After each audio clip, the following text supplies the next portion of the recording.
good evening. I don't really know what to say. I haven't streamed. I haven't really streamed anything in probably, I don't know, probably a couple years, at least 5 or 6 years. Um, but yeah, this is the relaunch, I guess, of this channel, or maybe just the launch period. Um, I did a little bit of rebranding. Um, I'm not 15 anymore. Um, Yet I am still just a baby, just a Bobby. Um, so yeah, so this is Yappy Hardline, at least that's what it is for now. Um, I came up with a cool name just sitting here for 10, 15 minutes, trying to think of something cool. Um, Maybe if uh, you guys are lucky, I'll tell you what it means one day. Um, but yeah, so that's pretty much where we're at with that. I will tell you that the profile picture is my dog. Um, so we're not beating the allegations um, of the conservative dog profile picture. Um, but hopefully the red star should be indicative that I'm in fact not conservative dog posting. um, yeah, I mean, sorry if my voice kind of sounds like shit. Um, I was sick for like 1 million years. Um, so yeah, I apologize in advance for that. Um, I think I have, I don't know, a little bit, it's like 700. No, let me see, 716 subscribers on YouTube. Um, from quite literally just plagiarizing someone else's content a couple years ago. Um,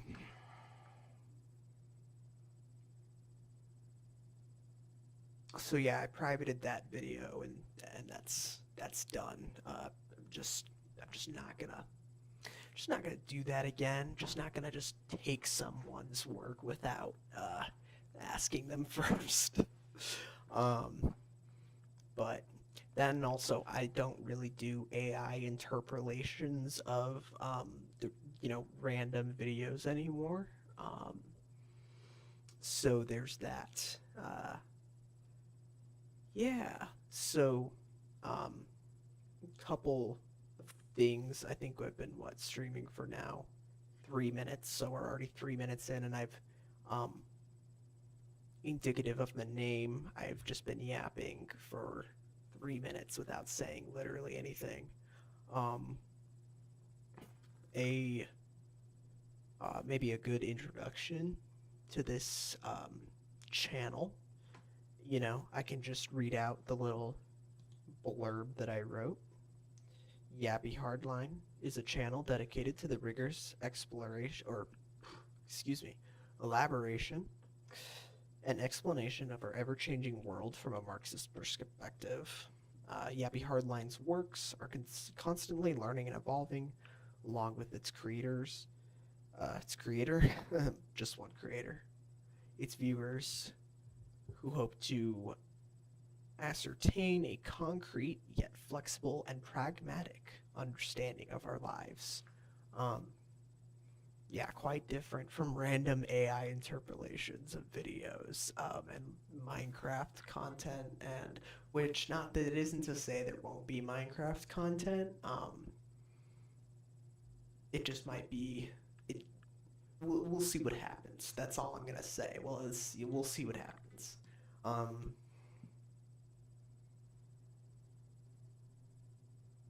So yeah, I guess this is just kind of an opportunity for me to just kind of talk into my camera, um, and kind of see where this goes.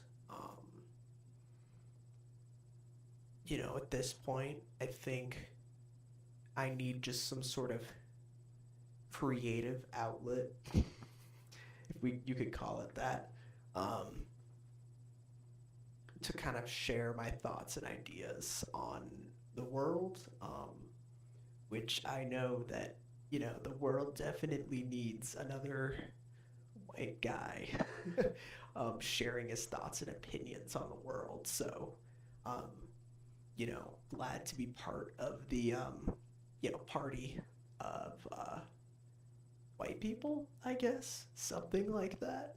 I don't know. Um, yeah. So what we're at, right? 6 minutes now. So, um, I guess I'm not super used to the live streaming format. And I've very much heard that a lot of it is just kind of slower paced, and then things are kind of spliced up into the best moments, and then put in like a stream highlights reel, right? That's what I watch when I'm watching Hasanabi, or like Bad Empanada, right? um that's kind of what I'm seeing. So yeah, I'll try to keep it short and choppy with the YouTube videos. And I'll probably have the VOD posted to my YouTube as well. um And then what I'm thinking is that a lot of these lives are gonna kind of be like reviewing content or reviewing information before I actually do the full breadth and depth in the actual research itself, um, for like specific topics that I want to explore more deeply. Um, so yeah, that's about it, I think. Um, I guess the last things there should be. I mean, if I'm streaming to Twitch, which I didn't even really bother to check. Oh yeah, we have one view. I don't know who viewed, but they're gone. They're literally gone. Let's see what we have on Twitch. I don't even know. No one. There's no one here. Oh, we're not even online on Twitch. Oh, that might be an issue. Well, at least we're. Oh, oh, oh, oh, oh. Well, we're only live on YouTube. Um, if I somehow figure out how to stream on both Twitch and YouTube at the same time, um, that's what I'll do. Um, maybe I'll make another like brief intro for the YouTube channel of this video, just summarizing all the things that I said, write up a little script or something like that. Um, while we're here, let's see here. I'm gonna do a little Google. How to stream to YouTube and Twitch at the same time.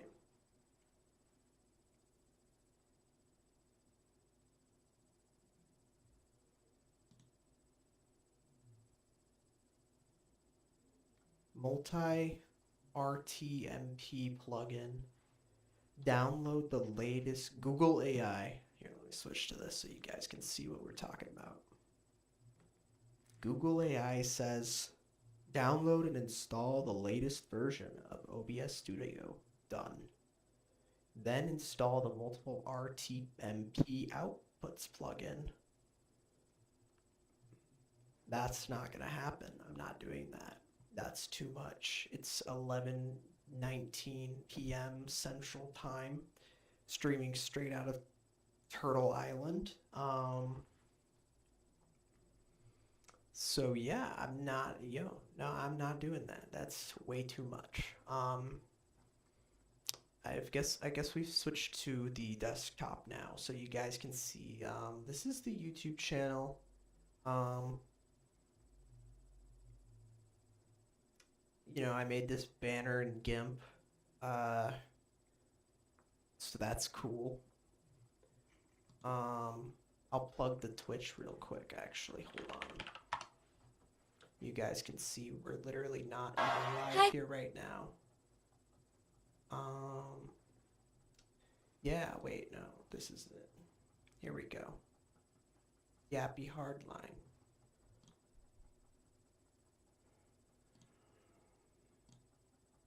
Okay.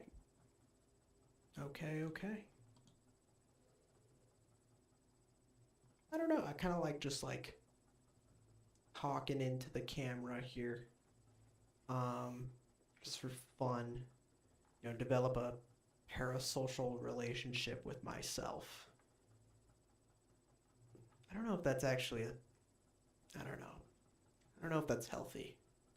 Yeah, and then there's a link to my YouTube videos. Okay. Enough of the yapping. Enough. You see what I did there? Oh my god. You see what I did there? Oh,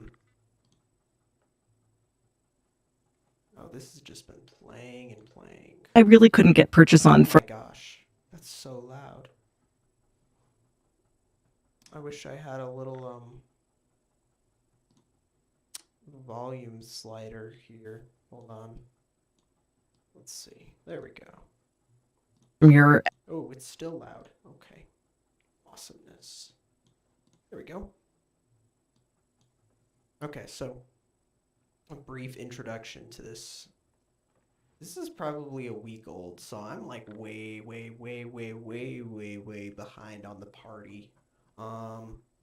They have the whole damn transcript in here too, so if you want to read it, I'll post the link in the chat if you want to follow along or something. Here it is. So feel free to follow along if you're not watching the video version. I have to figure out, divided by the total number of views, chat rate, views. Yeah, I don't know. Yeah, I'm just streaming to all my wonderful fans out there in the world. Let me see if I can try to get the chat popped out here. There we go. So now I can see both Twitch and YouTube at the same time. Okay. Now we have Twitch on one side and YouTube on the other. Okay. We're going to lock in until right after midnight here. And just a brief overview, I have not watched this interview yet. Well, really, I've watched the first 3 minutes. So we will see what the rest of this argument looks like, and I'll try to let people finish speaking before I interject with my opinion. Sometimes I might pause. This Loki,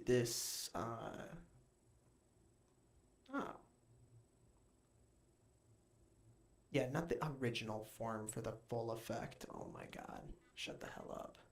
Yeah, we're gonna watch it on, there's my husband. Beautiful. Yeah, we're gonna watch it on YouTube. We're not watching it on the New York Times shitty media player. Wow, look at this fancy new update with this little outline. Oh my goodness, this is true innovation. I'm so glad to be part of the YouTube ecosystem. Just like yeah, so let me briefly outline this for realsies. This popped up in one of my feeds that I saw recently.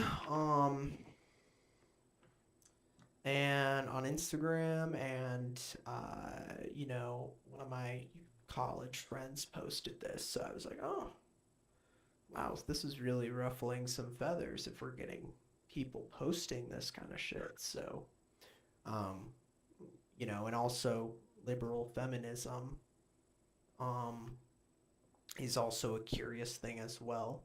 Uh, at least to my knowledge, theoretically, it's not the most effective ideology, at least from a Marxist point of view. From what I know about liberal feminism, um, it primarily subscribes to. Let me get this right here. Affecting change within the bounds of the current system, the current laws, the current uh, field of government, which can have, in certain senses, positive effects. You know, for example, if you have wealthy women, um, they would do very well under liberal feminism. As our liberal government, as in the neoliberal government, serves um, capital. Excuse me. So yeah, there could be really wealthy women who do well under liberal feminism, um, in comparison to no feminism at all, right? Um, and also we know that predominantly there's a lot of white people who are incredibly rich, right? So usually, historically, liberal feminism has kind of been applied. To wealthy white women. And it honestly goes a lot deeper than that. But it kind of lacks the new modern like intersectionality aspects of a lot of things. Which intersectionality in its own right is pretty problematic from a Marxist perspective, or from a socialist perspective, I should say. Um, so I'll stop there. Um, from what I've gleaned from the first 2 minutes of pre-watching this, is that this is um, that actually neither of these people are like liberal feminists in the traditional sense of the word. Like this is supposed to be wow, cursor's big, a conservative feminist, which I had not heard of a conservative feminist until this point. I mean, maybe I had like walked or passed along the term, um, you know, but I've only seen it in like a more of like a trad wife kind of sense, and I'm that's problematic for many reasons. Um, that is painfully obvious in terms of just like patriarchal fetish, like fetishization, right? Um, so yeah, we have a liberal feminist and a conservative feminist going together. Neither of them are radical or socialist or Marxist feminists. We have a liberal feminist and a conservative feminist. So in my books, they're both liberals. Um, but and then we have this guy. I don't know who this guy is. I think I've seen his face somewhere. I don't know. He looks kind of bald. The first 3 minutes he interrupts this lady here, like literally halfway through her like first sentence, like 1/4 of the way into her sentence. So, yeah, okay, I'm gonna stop and we're gonna just start. The one thing I really couldn't get purchase on from your essay is I never got a sense of whether there were female virtues at all from your piece. If you want to know what I like about women, No, that's not my you can question. ask me. In fact, I What do invite you you like- to what do you- commission from me an entire essay No, on the subject what I like about what women. do you My like freelance about- rates are very reasonable. What do you like about? Yeah, see, like, the vibes are already just atrocious. Like, the vibes are atrocious. Like, this, whatever. We'll keep going. We'll talk about female virtues when the subject comes up. About women, Helen. Yeah. Just one interjection, and then I'll just let the video play. The New York Times opinion section, I don't know what happened. I mean, it was never really good in the first place, but, you know, very just propagandic. Like, so, I mean, I guess we'll find out. What they have to say. I didn't know that they were making titles like this anymore. So, or not anymore, but I didn't know they started doing that. Full chud mode. All right, let's go. Men and women are really different. But what do those differences mean? Should the right be trying to roll back the entire feminist era? Or is there a conservative feminism that can correct liberalism's mistakes? My guests this week are both Yeah, I mean, I don't think he knows, but I think he's using the term liberalism very, let's say, liberally. Like, just, you know, throw in whatever. Liberalism is just when, you know, people have blue hair and wear pink hats. So, and be trans, I guess. Will IDK. So yeah, I have no. I'll keep going. conservative writers, both critics of feminism, both women, who have very different views of what a right-wing politics of gender should look like. So Helen Andrews, Leah Labresco Sargent, welcome to Interesting Times. Hold on. I'm thirsty as hell. I'll be right back.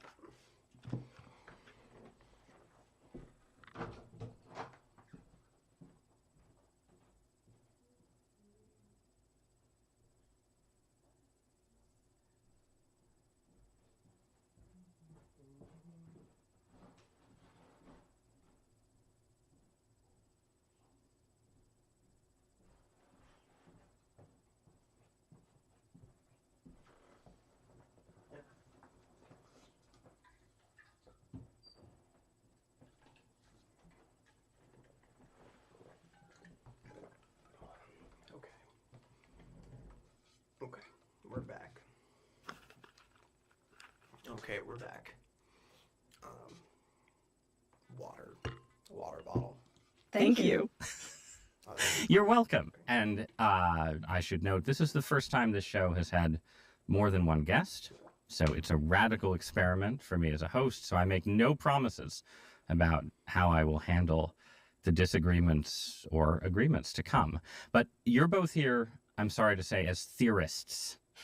And I'm going to ask, or we're going to try to debate your theories. Helen, you recently wrote an essay entitled The Great Feminization that attracted some commentary on the internet and argued, at least in my gloss, that feminism has failed us because it's made our institutions too feminized, driving men and masculine virtues out. And Leah, you have a new book called... So, I was not aware that this podcast was just two right-leaning people going against each other. Like, should we be more woke or even more woke? Like, I don't, like, this is just not, I just don't get why. In whose mind is this, like, an actual debate? Conservatives? I don't know. The Dignity of Dependence, where you suggest that liberal feminism has failed us by forcing women to suppress their nature and fit into workplaces and social systems made for men. So those are two fairly distinct critiques of feminism. I'm just pausing it, just to pause it. Yeah, I mean, I don't know, this guy, I don't know if it's accurate representation of either of their points, so I guess we'll find out. But I mean, in terms of like workplaces designed for men, I mean, there's a point to be had there for sure. So, but I'm interested to see how she spins it. Feminism as it exists right now. But before we dig into those arguments, I want to start by asking a really simple, basic, and easy question. And I'll start with you, Helen. What is the difference between men and women? I feel like I'm a Supreme Court Justice nominee. Well, thank no, you. because the Supreme Court Justice nominee is allowed to not answer, but I'm I afraid... don't have... Supreme Court Justice is not allowed to answer like a row. What are you adding to the whatever? that privilege. That you don't have that privilege here. Well, thank you. Come on. I think that Thank you for question Okay. starts us off backwards.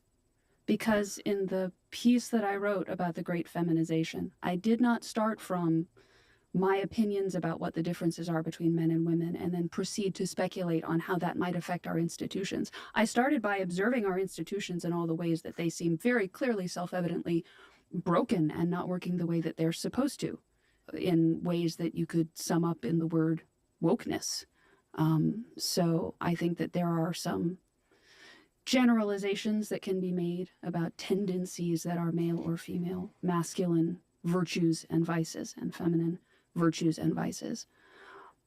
But those things are always a spectrum, and it's hard to get a grip on them. And if I sat here and said women tend to be more emotional while men tend to be more intellectual, you could have 5 perfectly valid objections to that right off the bat. Yeah, I mean, male virtues, feminine virtues, tomato. I mean, they're very, they flow very, they flow between, the two, and even outside of the two, there's plenty of men that have feminine values and plenty of women that have male values and vice versa, right? So, I mean, I don't think either of these people would admit that, but that they probably share male values or whatever. There's plenty of examples of that, I mean, trans people, first of all, but yeah, I don't have much to add other than that for now. And I'm interested to see what wokeness has to play into all of this. We'll find out.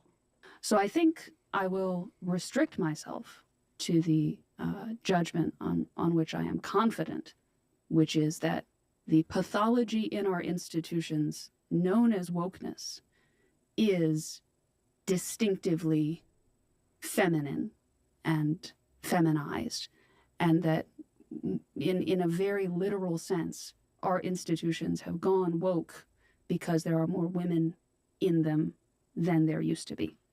What? Before this guy with his hair speaks, so I guess feminine equals wokeness? Okay. I don't understand, but I'm curious. So I guess we'll find out. What is the essential nature of wokeness that you associate with a certain kind of feminized politics or feminized ways of relating to other people, relating to colleagues or coworkers or anything else? Let's pick one flavor of wokeness, and that is the Me Too movement. It was not just an increase in the volume of sex scandals. there have been sex scandals since the dawn of politics, and it was not just that there were more of them than there used to be. If it were simply a matter of more women having the self-confidence to speak up and challenge their accusers, I don't think anyone could possibly object to that. But that's not what the Me Too movement was. The Me Too movement was a change in the rules of how sex scandals work.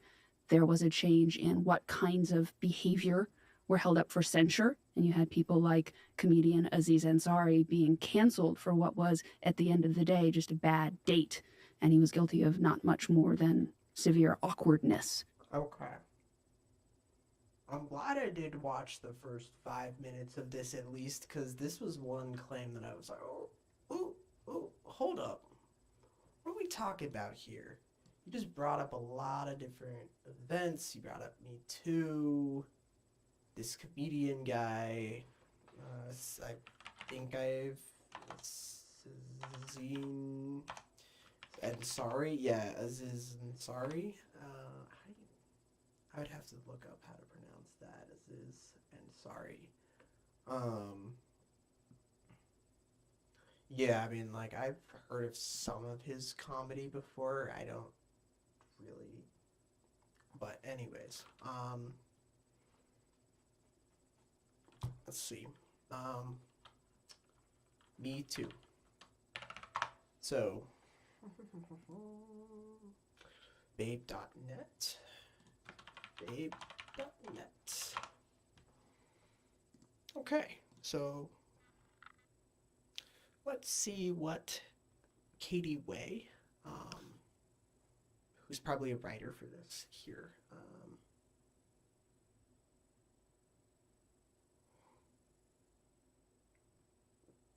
let's see what he actually says and what during this date and what she feels during this date. So it seems, I mean, I had a message.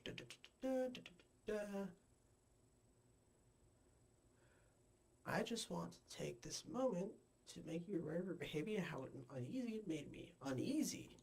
Uneasy is not the same thing as awkward. Uneasy can be similar to unsafe. Uneasy can be similar to, you know, like just straight up like feeling gross inside. And that's different than awkward. Awkward is when someone farts and they're like, oh, did you fart? The hot first date shenanigans. Okay, that's awkward, right? Clearly I misread things in the moment. So it's not even like a, like, oh, we're redefining the rules of how, no, because of what? This guy is not like, oh, we suddenly changed the rules. No, he's like, oh, no, yeah, I did actually fuck up and I did misread things. We're already out of the water. We're already seeing this changing of rules and this awkwardness is just total lie. I'm not shocked. I don't know how these theorists even get the jobs that they do other than just like having money thrown behind them and in front of them. If you're conservative, I guess it's just too easy in that way. Okay, well, let's see. So let's see the actual date here.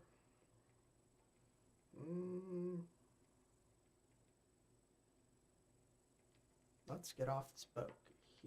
He got the check-in, was like, bada boom, bada bing, we're out of there. So they're leaving very quickly. They're going to the apartment building.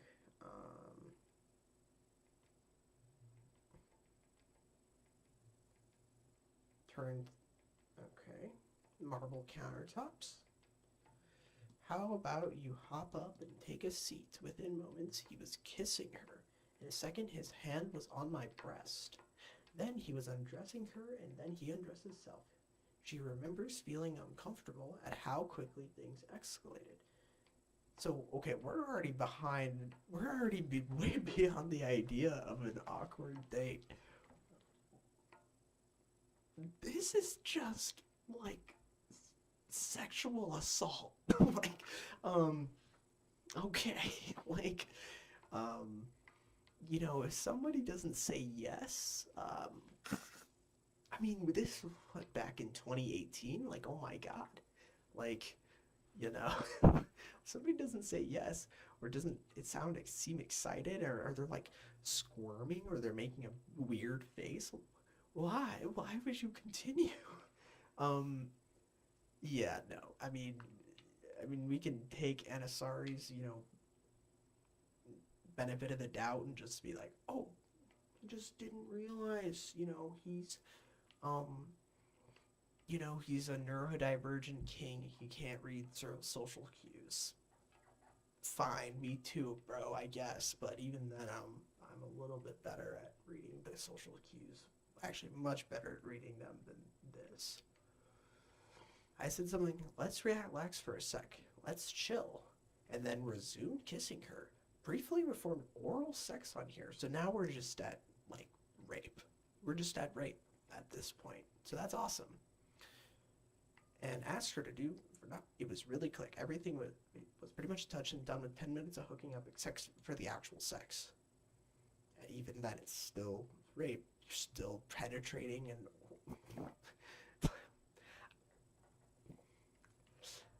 The move he kept doing is taking...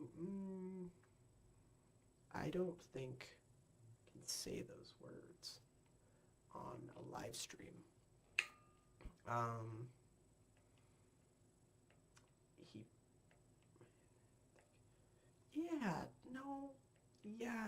See, I didn't even read all this before then. I don't even,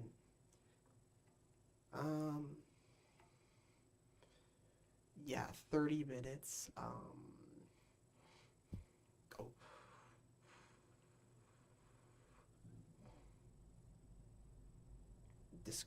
Pulling away and mumbling. I know when my hands stopped moving at some points, I stopped moving my lips and turned cold.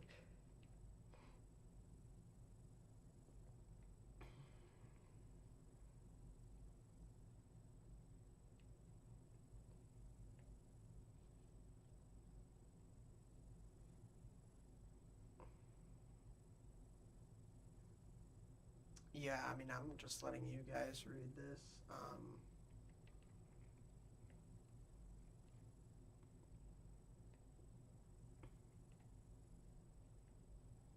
Oh, yeah, no, that's...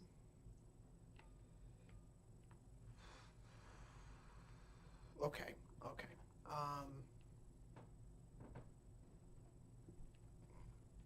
Yeah, okay. Yeah, okay. Okay. Okay. Okay. So, yeah. Yeah, this is an insane take of a date of, excuse me, oh my goodness, severe awkwardness.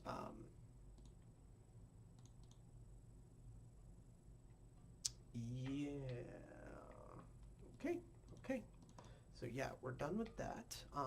That's pretty much all we need to know about that. So yeah, conservatives just lie, they downplay. I mean, the look on this lady's face, she's clearly not happy either, even though she's a conservative too, so, this is some real wild Suddenly shit. became mandatory for us to believe all women, no matter how credible or not credible their testimony might be. It got to the point where to even probe a woman's story with various questions about the facts of the case became an affront and disrespectful to women. So that, to me, is... I mean, it's not even just about believing women, which, like, you should just believe victims. I mean, people don't make these random accusations for what? What would she have to gain? What would she realistically have to gain? 10 minutes of fame? Really? Really? And even then, what? Nobody knows who this person is. Nobody. What does this do other than draw negative attention from people like this? right? So, like, just vile, like, behavior, like, yeah, I don't know. But yeah, I mean, on the comments of just, you know, got to the point where even probe a woman's story, suddenly became mandatory. And suddenly how? Suddenly when? Suddenly when did listening to a victim of a horrible crime happen? When did that suddenly become, oh, we do that now? We listen to victims? We listen to people who got raped? What? Like, this is just like it's made up. It's completely made up. I don't know why New York Times is platforming this person. This is just ridiculous. With various questions about the facts of the case became an affront and disrespectful to women. So that, to me, I don't know what this is. Disrespectful to women. Disrespectful to who? Who women? Women who? How? Who and how? Like, is the essence of wokeness that you see in all of its other variations on campuses or in the workplace, shutting down conversations. and now this is a false equivalence of women accusing men of rape and wokeness. Okay. Intruding I don't know how. politics to spheres that had previously been neutral, sort of importantly neutral. Pillars of civilization neutrality, things like the rule of law, were suddenly neutral. Had previously intruding campuses or in the workplace, shutting down conversations, intruding politics to spheres that had previously been neutral, sort of importantly neutral. Pillars of civilization neutrality, things like the rule of law, were suddenly subject to politicization in a way that was really, really harmful. So I don't know. I don't want to say that we all know what wokeness is, but that at least We all know very well institutions like workplaces and universities are by no means neutral. I mean, you know, they collaborate directly with the state, and the state takes its sides on things. You know, politically, they sign, you know, anti-BDS laws, and then the universities, you know, state universities go along with that. And, you know, by God, we know private universities are doing whatever the fuck they want. So, neutrality, I don't know how she's referencing. I mean, we've seen so many campus protests over the past 100 years that have very much not been responded to neutrally by campus administrations.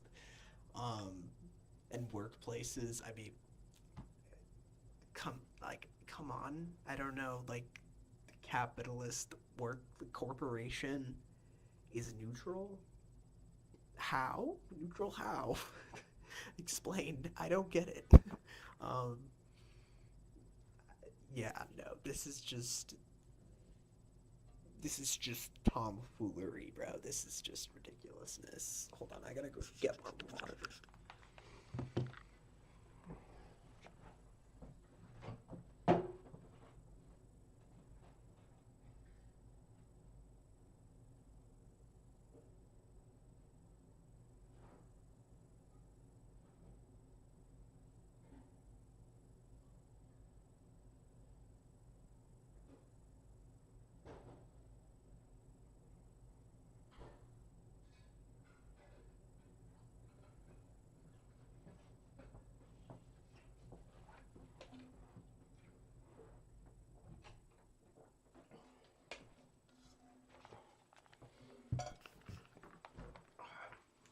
Also realizing that it is midnight, and I have a job and things I have to do. yeah, we'll probably, I mean, I'm only 5 minutes in and I've yapped for 20. So, I mean, at this rate, we're not going to finish the video until Christmas. So, this will definitely have to be split up into at least 2 parts, if not more. So, I will try to keep the yapping to a minimum. Were its important characteristics from my perspective. The things about it that worried me the most. Okay. I have more questions, but I want to start, Leah, with a fairly direct question, because you are identifying yourself in your book as a particular kind of feminist. And I want to ask you, what is wrong with existing feminism, liberal feminism, and how has it failed women? So I think the essential problem is that there's a strain of feminism that sees any difference between men and women as a threat to our equality. You can see this in a variety of ways, something pretty small scale. There's a lot of going back and forth on the college level about where the three-point line should be for men and women's basketball. Should it be equivalently hard for a man and woman to hit the shot? Or should it be at exactly the same spot so no one can say that women aren't playing as hard? I don't actually care that much about basketball, I'll level with you. But I think that anxiety that to draw 2 lines on the court would in some way imperil. I mean, come on. What do you mean you don't care about basketball? This doesn't even matter to me. I don't care. Why does it matter at all? Then why does it matter at all? Women's dignity is wrongheaded. And you see it to have a real cost in other domains where that attempt to treat women like defective men who are nearly identical, nearly swappable, and when we can close that gap, no one will be able to tell us we're less than, ultimately does a fundamental injustice to women, and it results in violence towards babies. Because, of course, pregnancy is the most obvious way women differ from men. It won't ever be fully closed. And a big part of your argument is that... Didn't they just say, like, before this article was even released, like, they can now fertilize a egg, or they can now make a baby with 2 sperm or something? Even aside from that, I don't know what we're talking about. This equality argument, equitability versus equality here. Which one should be better? Should we make it so the playing field is even, or should we make it so it's a fair between men and women, and that women just play worse, even though she just said that they're actually very similar in difference. So I don't know, that's just all over the place. I don't even know where to start with that.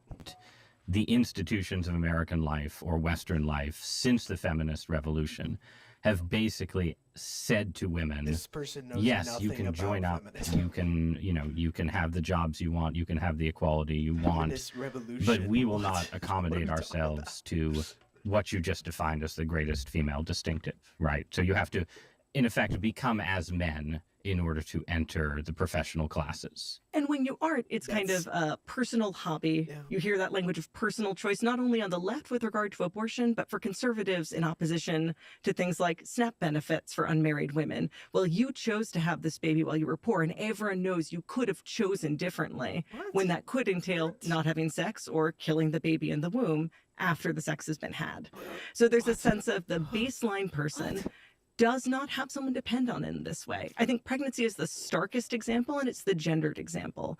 But the sense that the fundamental nature of the human person is someone who isn't constrained by someone else's need isn't just a problem for women, it's a problem for all of us. Okay. Constrained by someone else's need. Babies are constrained by somebody else's fundamental need. I don't even know what that means. I mean, I don't. And this thing about you shouldn't have sex or you could have killed the baby. Well, I guess she's pro-abortion then. I mean, true. I mean, but also abortions cost $500. So if you just have $500 sitting in the bank, which like 1 in 2 Americans don't, then yeah, sure. Or just don't have sex. Okay. Okay. Yeah. Sure, just don't have sex. Just don't do it. I mean, I don't know, man. This is just dumb. This is dumb. This is very dumb. I mean, what about like condoms? What if it's the man's responsibility? Like, I don't know. I don't know. Been had. So there's a sense of the baseline person does not have someone depend on in this way. I think pregnancy is the starkest example, and it's the gendered example. But the sense that the fundamental nature of the human person is someone who isn't constrained by someone else's need isn't just a problem for women. It's a problem for all of us, because each of us has people who depend on us, even if we go through our whole lives childless, because we have parents who increasingly are aging without the supports to age all alone. How do you distinguish between dependence and weakness, even though everyone is dependent in some way? Part of your argument is that by necessity, women are a more dependent sex in some ways. Oh What distinguishes my that from God. saying women are just the weaker sex? Oh my dependent. Oh my God, bro. God. I'm so tired, bro. I'm so tired of this tomfoolery, bro. It's the more dependent sex. Ew. Why? Explain why. Because they need a man to do X, Y, Z. Why? Why? To make why? I guess let's just go back. How conservatives in general are just obsessed with people having babies, you know, to replenish labor, create nuclear families, whatever, to maintain traditional moral values or whatever. So here's where I will push back on the definition. Women are more directly exposed to other people's need, but historically, men also view their bodies as something they extend over someone else who needs them, not over a baby through pregnancy, but by placing themselves between an outside threat and their family or their country. We live in an unusually safe and prosperous time, so it's much less likely that you will think, I will take a wound to my body for the sake of my family than that your wife will. But so then it is fundamentally issues about biology, family, and reproduction, Oh my God. where you would say that liberal feminism essentially asks women to postpone, delay, things that are natural to women. Oh my God.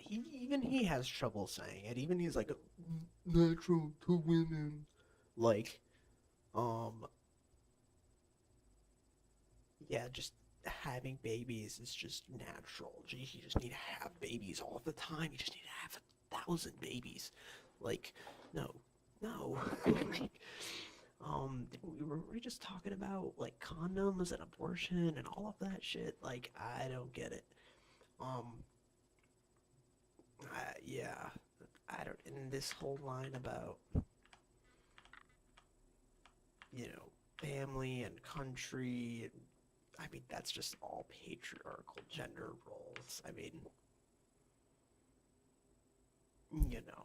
there's nothing about biology about this. So, I mean, and I'm not surprised that this guy is just thinking about talking points while this lady is just talking about something completely different. And he's just like, oh, what is biology? Okay, let's explain why. But men just have a die in war gene in their brain. Okay. Will. But so then it is fundamentally issues about biology, family, and reproduction, where you would say that liberal feminism essentially asks women to postpone, delay, things that are natural to women. But so, Helen, working off Leah's argument, you have a conception of essentially that there is a kind of evolutionary story in which men evolved to be warriors, putting their bodies in front of their families or their communities, taking wounds and so on, and that women evolved to be warriors. Can you talk a little bit about that That's distinction just and where those phrases come horrible. from? Sure. That phrase Okay. comes from a psychologist called Joyce Benenson, who did a book called Warriors and Worriers. Oh, we heard a name. Hold on. Who's this guy? Joyce Benenson. Where are you?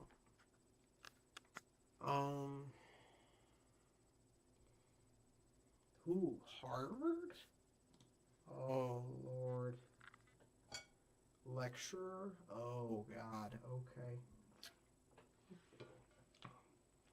Lecturer here in the Department of Evolutionary Biology. Findings on non-human primates. I teach courses on primate development and mammalian business. Okay, well, good thing we're not apes. Good thing we are not apes. Doctor, PhD. What's this person doing?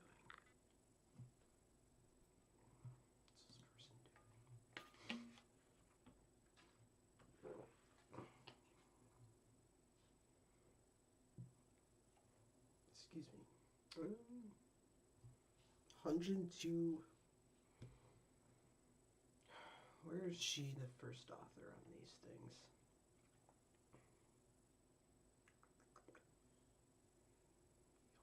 So this looks like a survey. Married women with children experience greater intersexual competition in their male counterparts. Leveling as a female-based biased competitive. Yeah, I mean, I'm not really familiar with this specific literature. I mean, okay.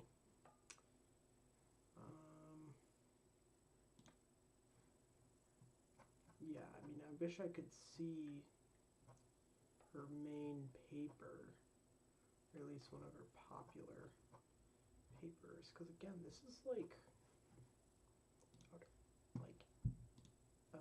apes and stuff, dude. I don't know. Here's Google Scholar. Okay. Altruistic behavior in dictator game. Greater fragility of females versus males. Yeah. 2023. Age and sex differences in dyadic and group interaction. 1997. I mean, evolutionary psychology is a psychology major, or a psychology graduate, I should say at this point. I mean, it's notoriously, like, very, very, pernicious, and just a lot of it is, like, Hitler. Hitler came up with a lot of that stuff. In the first place. I mean, yeah, I don't know. I don't buy whatever this is, like, in relation to her specific argument in this video.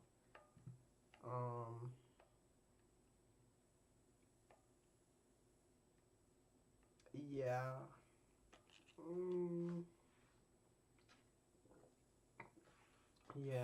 Yeah, no, I don't think so.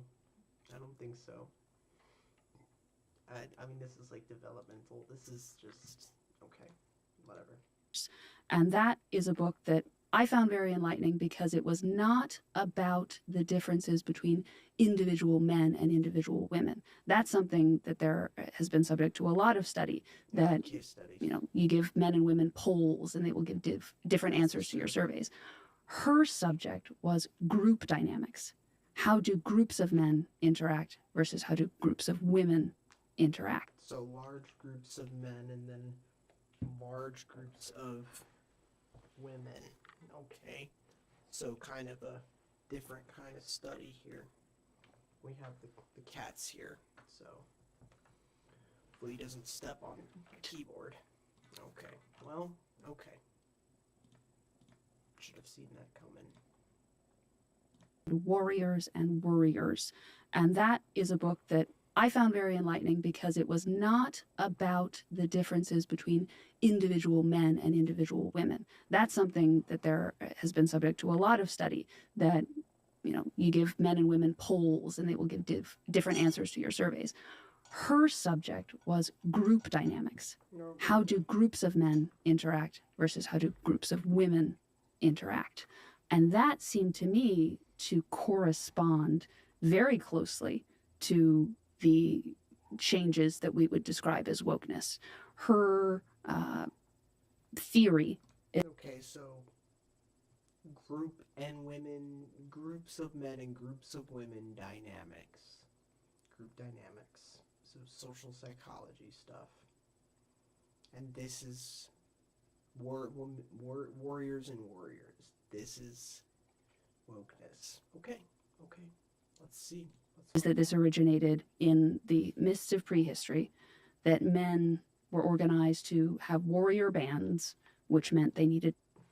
Okay. Come here.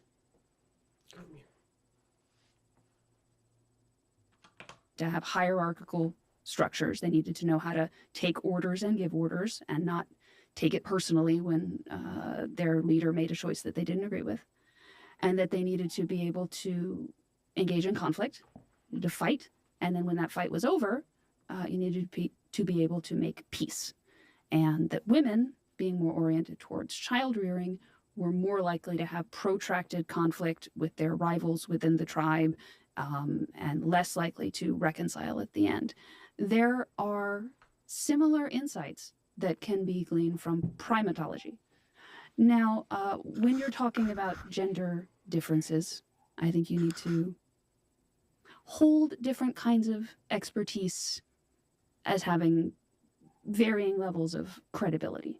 But I think that the insights of evolutionary biology or primatology are at least interesting fodder. I don't know that if somebody gave me that book and said, now speculate on what the results of the feminization of institutions will be, I don't know that I would have guessed that they would be as dramatic as they have been. But when I look at wokeness and say that it has coincided almost exactly in time with the demographic tip-over of various institutions from being majority male to majority female, and if the changes of wokeness resemble feminine behavior as described by evolutionary biology, then I think that maybe that starts to make a lot of sense.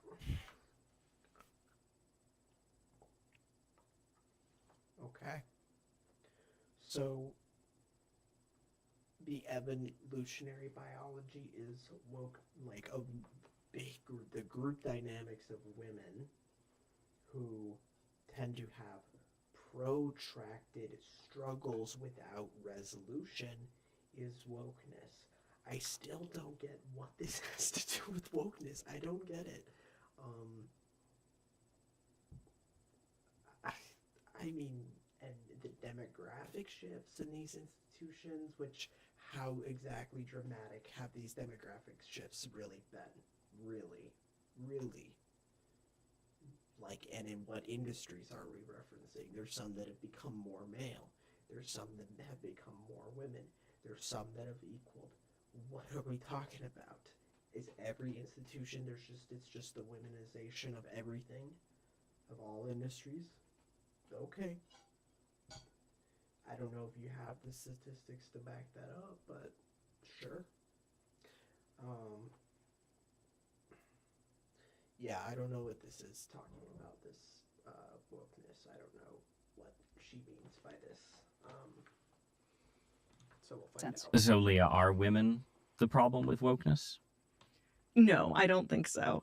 I think America is a country of repeated religious revival, and this was one of them. It swept up both men and women and came out of a fundamental sense of, what's wrong with us, right? The fundamental question people are always asking, what's wrong with us and what can we do about it? I think wokeness was deeply interested in questions about guilt, but had kind of thin answers for how guilt can be expiated and where it's located, but had this was thin answers for how guilt can be expiated and where it's located. But I see this as See, the problem with this term wokeness and woke and wokey and whatever, like, it's just being thrown around like a football. I mean, like, it's here and it's there and it's everywhere. It's all everywhere all of the time. It's all things is everything is woke, actually. Did you know everything is woke? Everything is woke. less of a significant deviation from other parts of American history. Oh my goodness.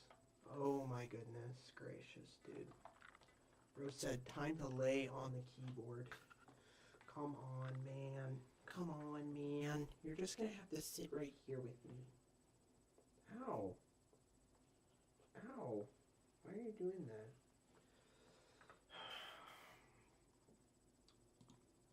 Cats, am I right? Came out of a fundamental sense of Behavior as described by evolutionary biology, then I think then maybe that starts to make a lot of sense. So, Leah, are women the problem with wokeness? no, I don't think so. I think America is a country of repeated religious revival, and this was one of Ben Shapiro. I just wanted to add that. She sounds like Ben Shapiro. She says a lot of big random words really quickly with no correlation from one to the next, and then just really hopes that people just kind of follow along and go with it. them. It swept up both men and women and came out of a fundamental sense of, what's wrong with us, right? The fundamental question people are always asking, what's wrong with us and what can we do about it? Yeah, I think wokeness was I'm always deeply asking, what is wrong interested with in us? questions about guilt, but had kind of thin answers for how guilt can be expiated and where it's located. But I see this as less of a significant deviation from other parts of American history. Let me ask you, though, about wokeness in particular. In the course of your own argument, you write, a society that cannot imagine placing the weak at its center, that forgets that society exists for the weak, will be drawn toward the Manichaean modes of cancel culture, right? So you're looking at Oh the my same God, phenomenon. I don't even. What the fuck does that Manichaean modes? That's not a real word that's ever been used. Manichaeanism. What does anybody even know what that means? Manichaean modes. What does this mean? What does that mean? It's not even a standard term. It's not even a real thing. A viewpoint that ignores. Okay.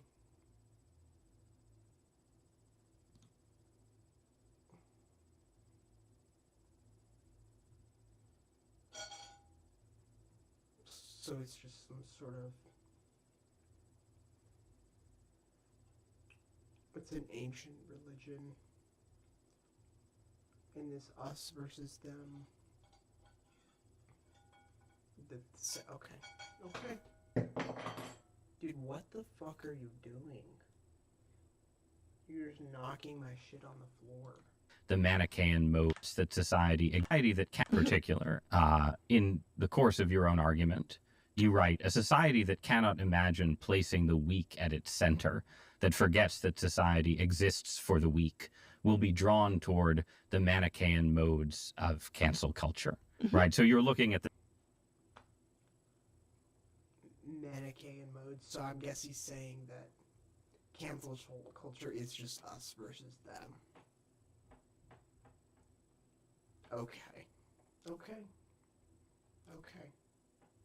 Cool. the same phenomenon that Helen is looking at, and you're saying, well, there's not enough respect for dependence and weakness. Don't you think that wokeness, whether it is a sort of feminized phenomenon or not, is certainly, in its own self-conception, a mode of trying to get people to care about the weak? And I think this is where we couple that first, an orientation towards the weak, a preferential option towards the poor, with truth seeking. right? They do go together. The weakness of a baby is pretty incontrovertible. The moral status of a baby is where people start to have a philosophical fight. I see a lot of the kind of frenzy of wokeness around people of a sense of, could it be true that in a meaningful sense, I'm complicit in systems of evil? This zeal for moral concern, that's good. Like the sense of, how do I put things right in a situation where I'm constantly entangled with at least partial cooperation with evil? That's a good question. How do you put it right is not primarily through self-flagellation. It's through active doing good. What about the aspect of wokeness that says, look, we are going to give special attention to people who we're...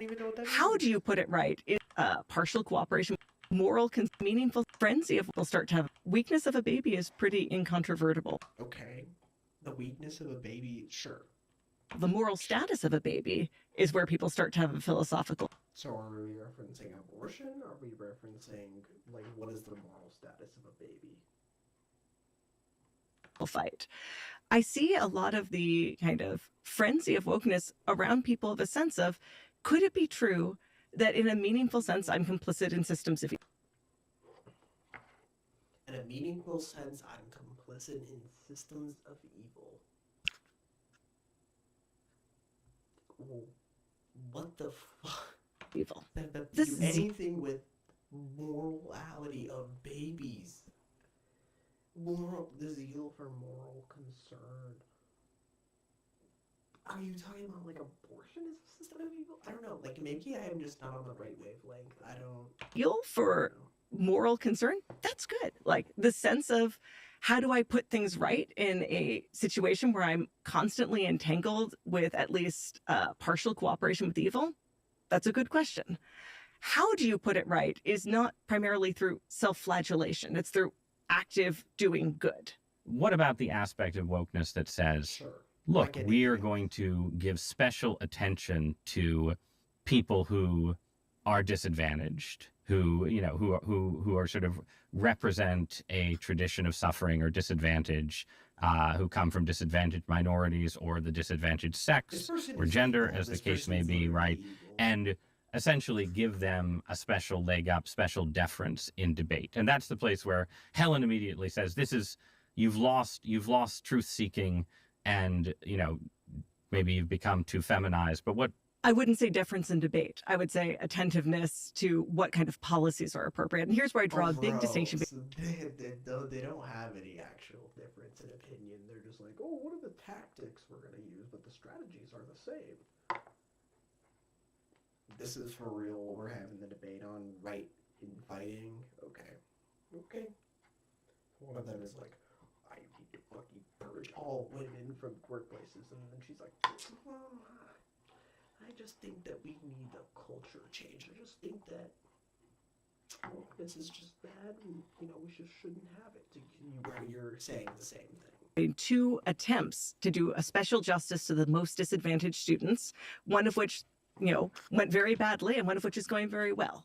The idea of 2 attempts to do a special justice to the most disadvantaged students, one of which went very badly and one of which is going very well. The idea of one of which is going very badly, one of which is going very well. He speaks like Donald Trump. Yeah, I mean, like, there's affirmative action and then there's not affirmative action, I guess is kind of what she's saying. And like, I mean, affirmative action didn't even really work in the first place. It was, kind of hindered by these like standardized test scores and all of this different bullshit. So it was already like locking people out of low incomes from getting into these prestigious institutions regardless. But now that it's gone, it's just like, yeah, we just don't want black people in our institutions anymore. Even if they are rich, we just fucking hate black people. Like, it's like, even if they are smart, we just fucking hate black people. Like, we don't have enough students of color in our algebra classes in middle school. We've got this disparate impact. Let's get rid of the algebra class in California.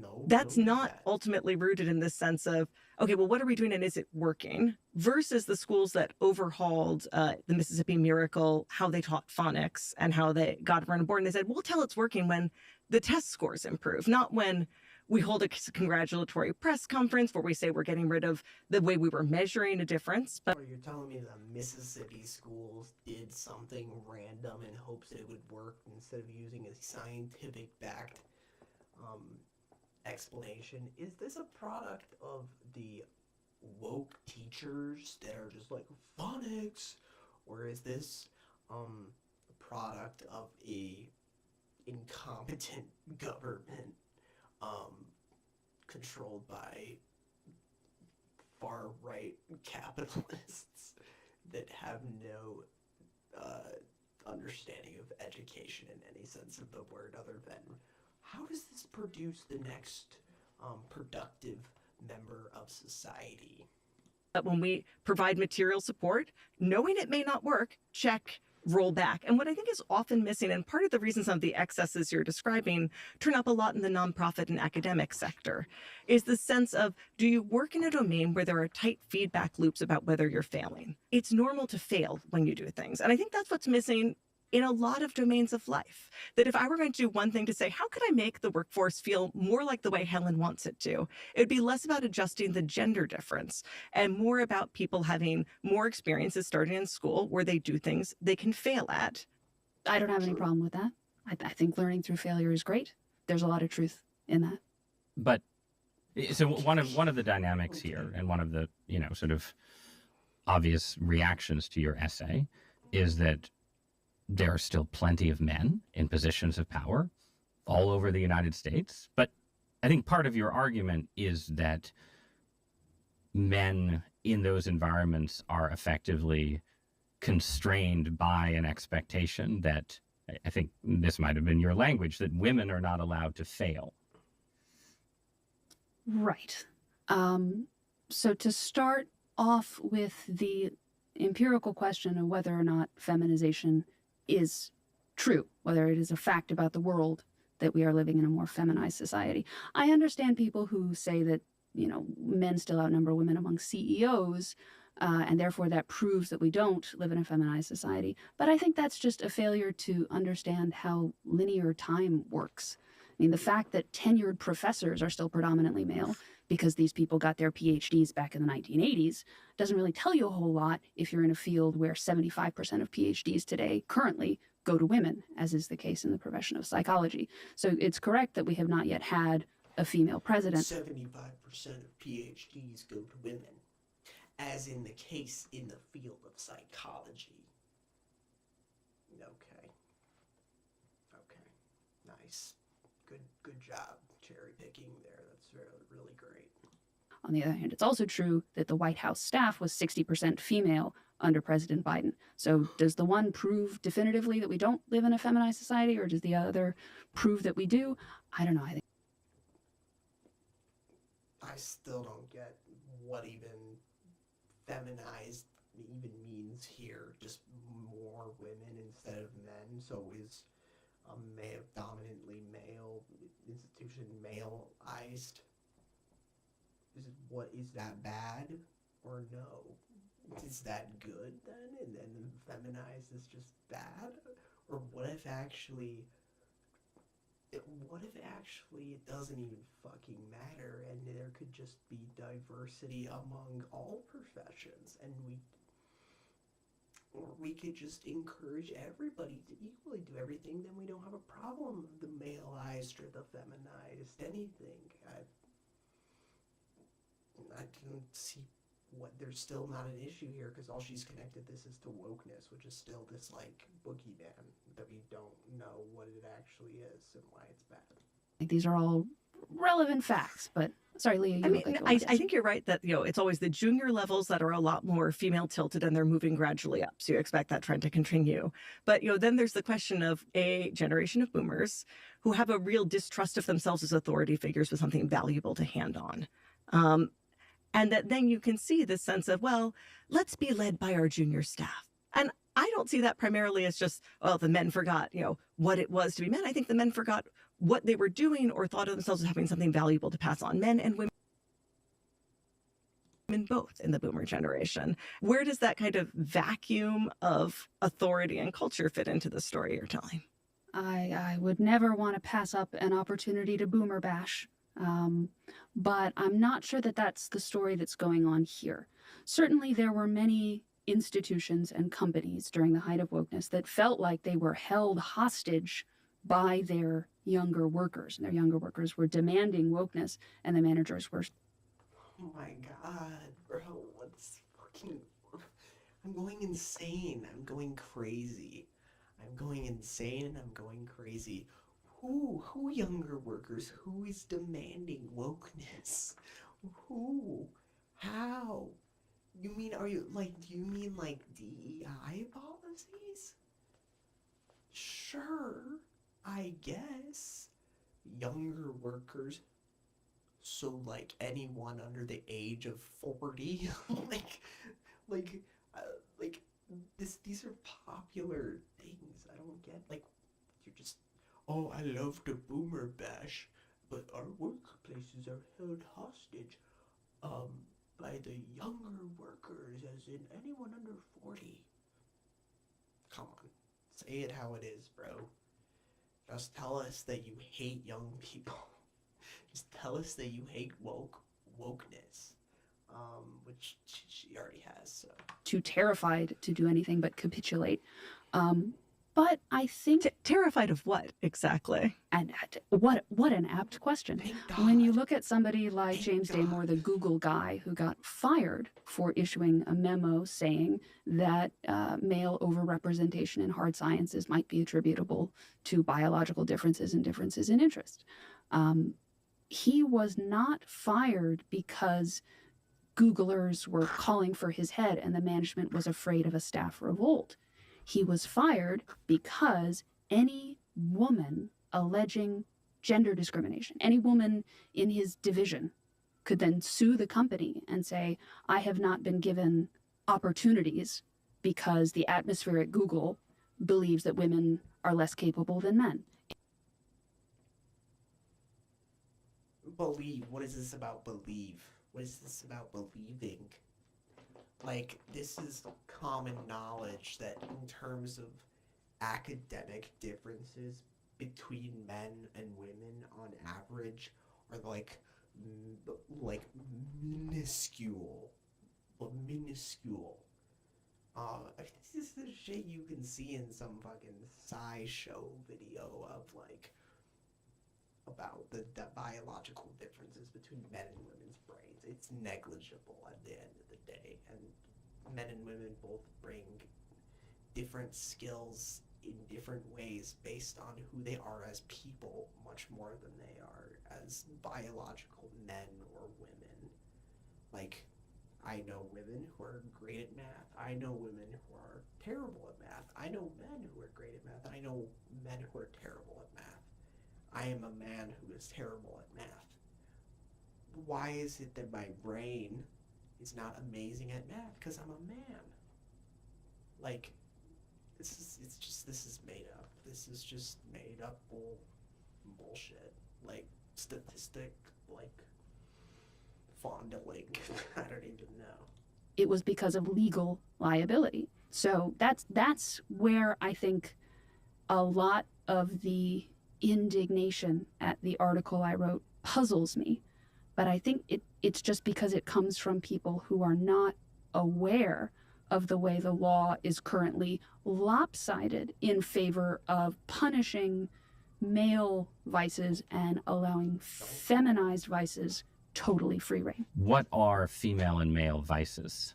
So there was a landmark gender discrimination case in the 1990s that involved a woman who worked at a shipyard. The workforce there was naturally 95% male. And she claimed in her lawsuit that she was not given the opportunities, same opportunities as the men, that she was made to feel unwelcome. And one of the items of evidence in this lawsuit that she offered was that some of the male mechanics had pinups on the walls of their work areas, and that these half-clad women made her feel uncomfortable. She was successful. The court said, yes, that is a So she's going to be like, why is that discriminatory? It's just a natural men. It's a natural men profession. So then of course it's natural that men want to have naked women all over their work site, on a public work site. That's just a normal thing. Okay. Discriminatory aspect of the workplace, the boss needs to tell him to take those down. But that is not the only kind of masculine conduct that has fallen afoul of these kinds of lawsuits. Can we sit with that example for just a second? I read the case. Sure, I would be happy to. Please. What you're glossing as a pinup was multiple photos of completely naked women in close-up. The woman had, sexist graffiti, and one of her male coworkers thrust his leg in between her legs. I don't think, is there a little bit of rowdiness to men? Yes, but I think it's actually unfair to men to sweep that kind of pervasive nudity and specific sexist language and physical grabbing as just part of broad male vices that we need more space for in the workforce. And I don't think it's fair to characterize it as she didn't like the pinups. This is why I am establishing a spectrum of masculine behavior, and I am using that case as my anchor out at one end as the kind of behavior we can all agree, sure, okay, yes, by all means, that should be grounds for a lawsuit. Well, let me pose to you another case that I think you will find a lot more ambiguous. There have been several gender discrimination lawsuits against Wall Street firms in the last 20 years, female traders and analysts who say that the men at Morgan Stanley make more money than they do, that the most aggressive traders are given the best clients, and those tend to be men, and that is discrimination against women. Now, some of the women in these Wall Street cases can point to incidents that we would describe as sexual harassment, that some coworker grabbed them and kissed them after a drunken work party. Okay, that's fine. But some of these women cited as their examples of testosterone-fueled behavior in the workplace, push-up contests. She said the other traders on my team had push-up contests, and this was discriminatory against me because that was a form of team building that I was not able to participate in. The real problem with these laws is that most masculine behavior falls into the gray area of not clearly illegal, but could be cited by somebody if they filed a gender discrimination lawsuit. So I think managers take that information and they think, I can get in trouble for having a toxically masculine workplace. I'm not really ever going to get in trouble for having a toxically feminine workplace. So yeah, because how exactly would this be toxic femininity? Yes, it exists. And there are definitely things where they can be toxic like feminism. Okay, my cat's about to destroy my headphones, like viciously. There could be things where it is, technically speaking, toxic femininity. There could be like aggressive gender roles really on either side. I think what's missing here is the power dynamics between men and women. Men are, we live in a patriarchal society. There's a difference. It's the same thing, with racism. White racism and being racist against white people and being racist against black people hit very differently for historical and current reasons. It's the same thing here, that she's just kind of neglecting.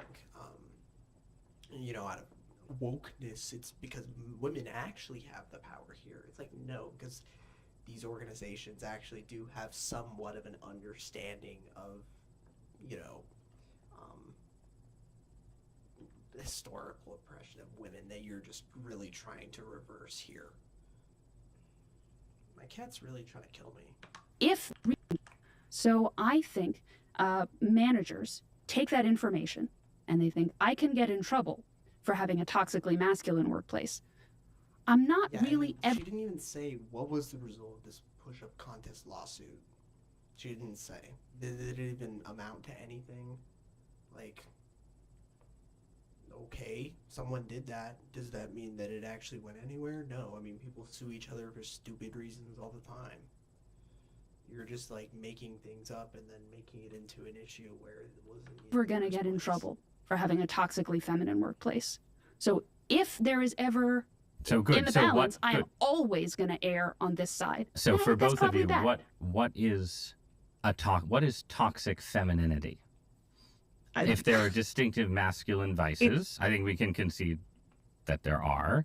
There's a lot of talk about toxic masculinity. It's a regular subject of discussion. What are the feminine vices Oh, in that story? gossiping, inability to deal.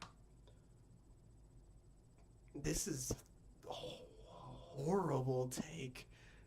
I mean, how is this person any sort of scholar in feminism when she doesn't know about the history of gossip? I mean, like, it was historically because of how women were so incredibly oppressed that they could only talk about their issues among other women without fear of being reprimanded by men.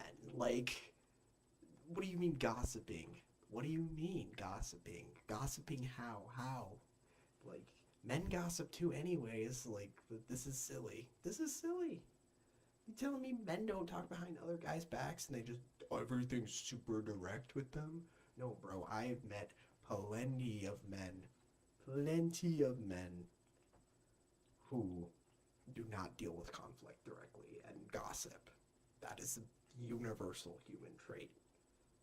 Especially when you're, like, you know, emotionally unintelligent, such as these people.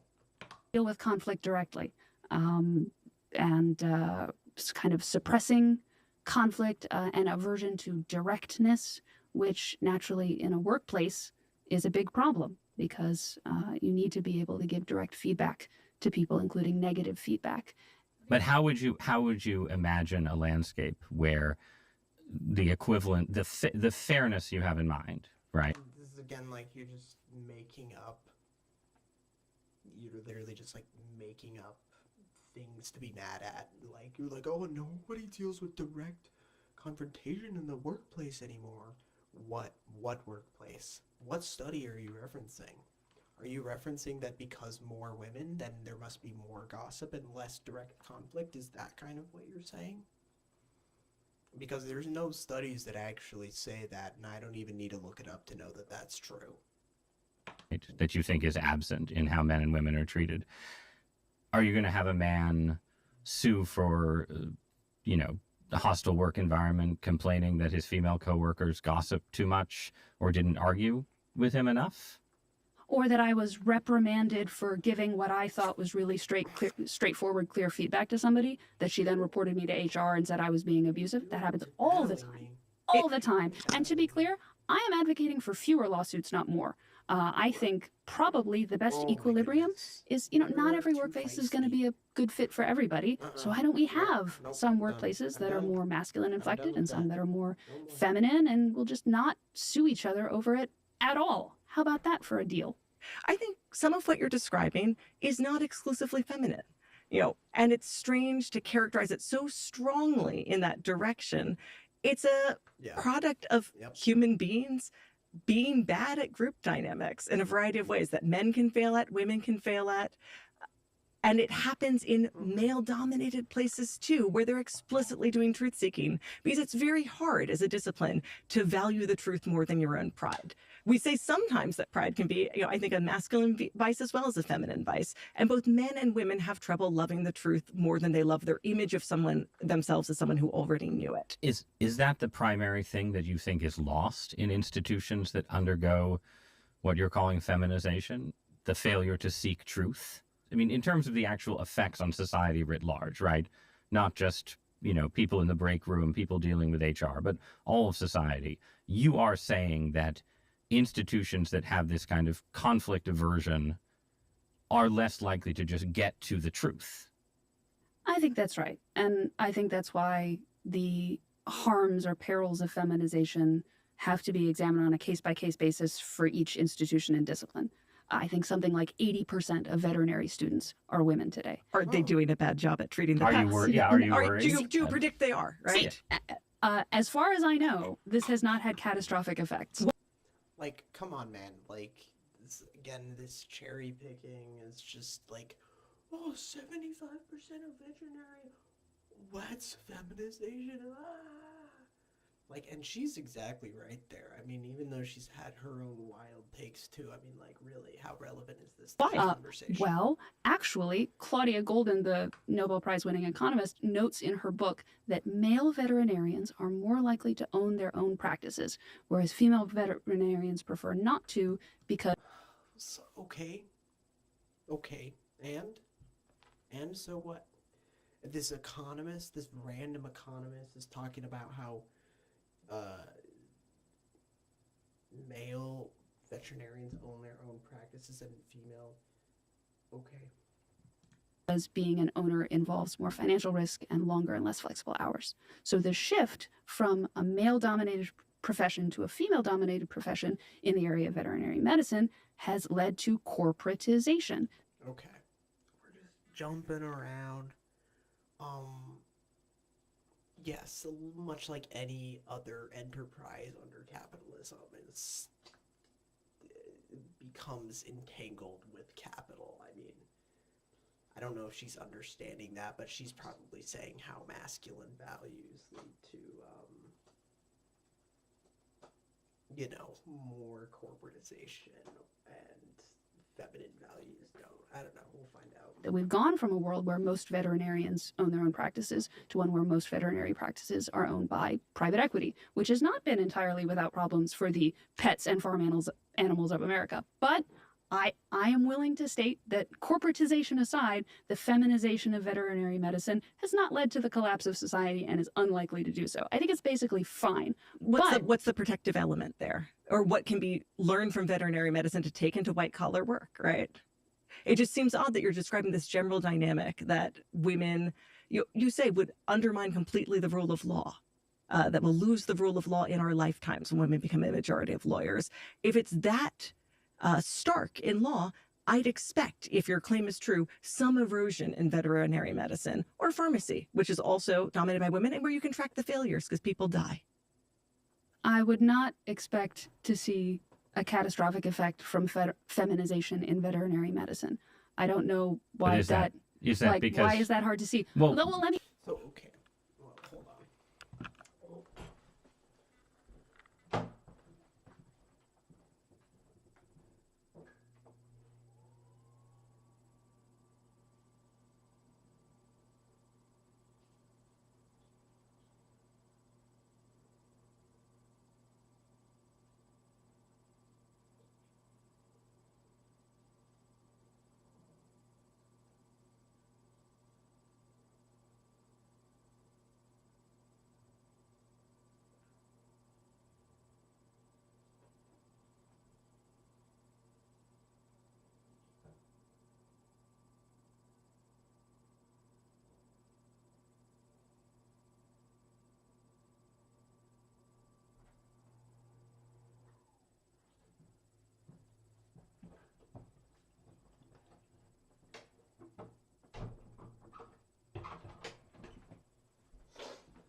All right. Back. Okay. What this fucking gremlin did to me, bro. Ridiculousness. This fucking goober back here, bro. Goodness. And then on this hand too. Not as bad, but this little goober over here just trying to kill me. Let me maybe reframe it in a way that will from feminization. Yeah, she makes up a problem, and this girl like points out that why is that a problem? It's not. You can see that it's not a problem, and then she goes, "Oh, yeah, it's not a problem. Actually, yeah, no, it's not a problem at all." What the fuck are you making an argument for then? In veterinary medicine, Like, I don't know why is that because, why is that hard to see? Well, let me maybe reframe it in a way that will make a point that seems very obvious to me clear to the people at this table. If there are more female historians than male historians, that will have some effects on what gets studied in history. Oh my god, bro. Okay. Yeah. Yeah, and same with male doctors too, because when there's male doctors and they only are males and they only decide to study male biology instead of female biology due to historic sexism.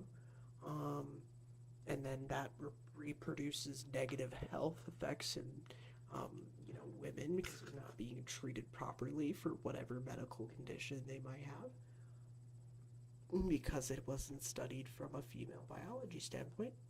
Exactly. That's a perfect example. That's a perfect example that she would never bring up because it's not feminization. But history, where now here's the difference. Women are studying more things about women, right, in history, versus if men were all doing it, they'd be studying men. Completely true. That is to say, hasn't historians been dominated by male fields, and there's already been a lot of men doing all of that?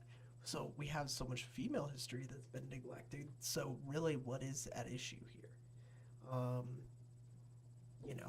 Again, I think that the problem here isn't, we need more women or we need more men. I just think there needs to be a balance to kind of more diversity. The more balance that there is between these two, the less this is going to happen. And even then, like, these professions like history are so rigidly structured where they use things like the scientific method to choose things to study, to choose research questions, to continue their research, to see how reanalyze things and see what needs to be researched next. Like, this is not just like, oh, well, I'm just gonna go study this thing, that's not how science works. Like, I don't know where they find these people who just kind of like make shit up and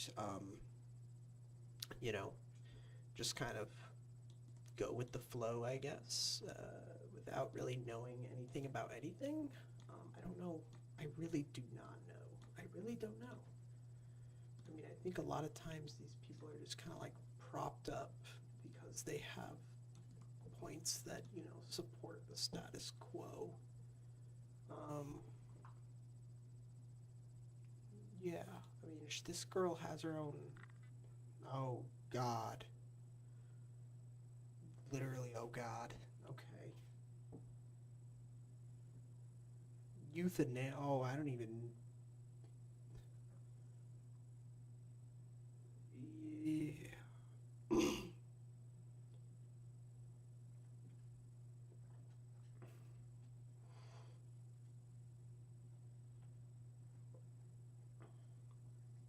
God. Okay.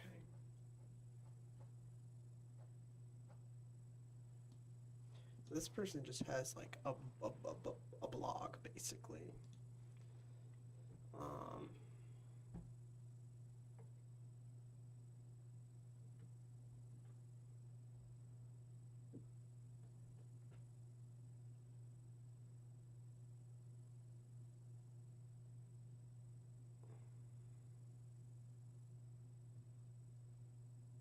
Oh, wow, look at that.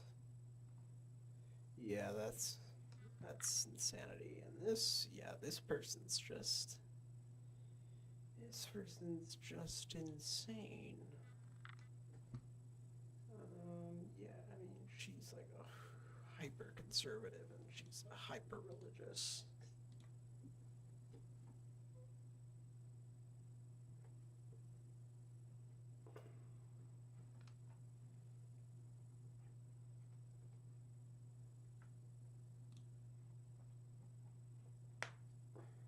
Yeah, neither of these people are academics or even really theorists in a traditional sense. They just kind of like make shit up. You will have more social history and feminist history and a lot less military history and economic history. Now, I'm willing to say that that's sort of fine, and then maybe the old male-dominated history profession did not enough social history. And we can all probably agree that the correct balance for the history profession is a little bit of each. That's kind of a neutral result of feminization. On the other hand, the fact that certain areas of inquiry are ruled out of bounds in history now or in psychology now because they are too controversial. Like what? That, which is what wokeness What is what? Tell me now. Tell me now. Because I don't think you're going to provide any examples or evidence to support that claim. Seems like a genuine problem. That's not just feminization has caused some changes. Some of them are good and some of them are bad, and we all need to learn how to live with the world being different now. That's a bad thing because it involves history or psychology not doing what it is supposed to do, Like what? which is pursue the truth. Okay. Don't you think though that So it has not been able to pursue the truth. Again, there's just no there have evidence been to support that a lot claim. I of just moments don't. and eras in history when institutions have failed catastrophically at the task of truth seeking, and this is, I mean, just in terms of the overall societal consequences, right? The stakes of this argument. We're not just talking about, sort of workplace dynamics, right? We're talking about academia failing to solve serious problems, journalists failing to report the whole truth about the world, right? Like, this is your critique of feminization. I think it is a reasonable critique of things that wokeness did. But you can find plenty of historical case studies where regimes, systems, forms of government did all the kinds of things that you're bemoaning under entirely male-dominated conditions. I am baffled by people who think that a litany of male failures is some kind of rebuttal. Not to say that you're making a bad point. I think you're making a very sensible point. You can tell me I'm making a bad point. It's not a litany of male failures. It's the kind of male failures. Like, if the stakes here are feminized institutions don't adequately seek truth, but it seems to be that there are many situations where institutions fail to seek truth under male domination, why are we assuming that it is the female element in particular? One counterexample of male failure and male failure to seek truth that gets thrown back at me a lot is the Red Scare.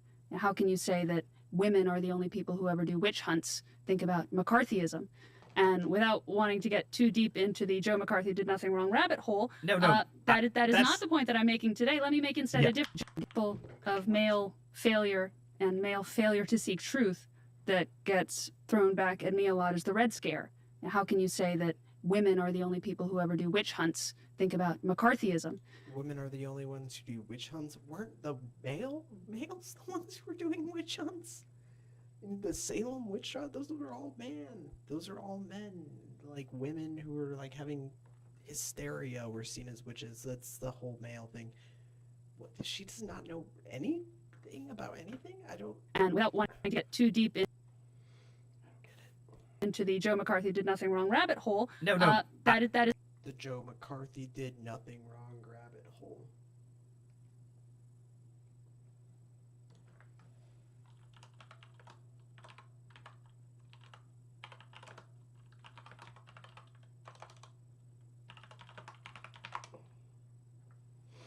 Bad history.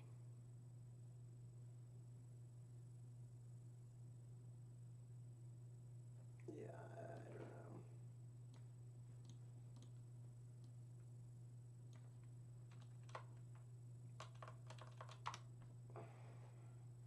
What did he do? Because, I mean, I know what he did, but...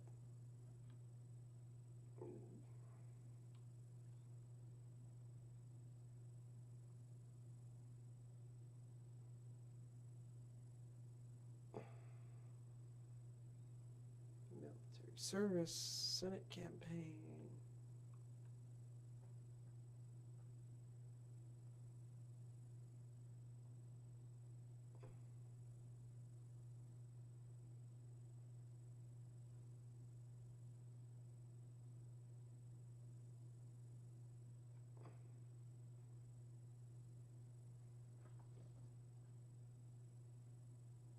Yeah, so he's supporting Nazis. The worst senator in office. Use anti-Jewish slurs.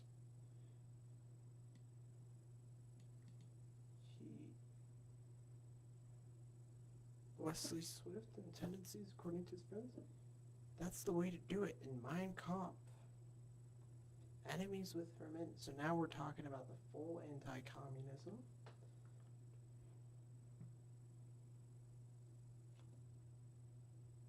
Yeah, and there's removing random people for their beliefs, and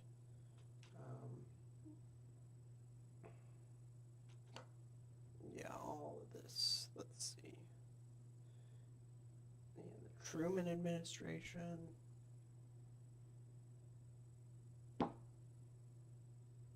Yeah, I mean,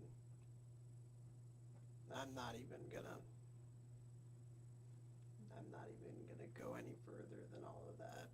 That's a whole. The Joe McCarthy did something wrong rabbit hole is pretty deep. It's not the point that I'm making today. Let me make instead a different point, which is that I think that McCarthyism was actually in many ways quite masculine. Think about loyalty oaths. The whole reason why university systems and schools and other institutions wanted to have loyalty oaths, which are sort of the banner phenomenon of McCarthyism, is because they said we simply cannot have an ongoing atmosphere of suspicion and rumor and sort of witch hunting. We need to have some clarity. So we will have a loyalty oath, and everybody who takes it will be fine, and everybody who doesn't take it that'll be a problem. But they won't be fine. They won't be fine. They won't. They won't participate then it in will the be argument. done. Right. Then it will be finished, and it will be all out in the open. And the criteria for deciding whether or not somebody is a communist will be known, and we will evaluate them in kind of a straightforward, objective way. So that was, in some ways, a male witch hunt.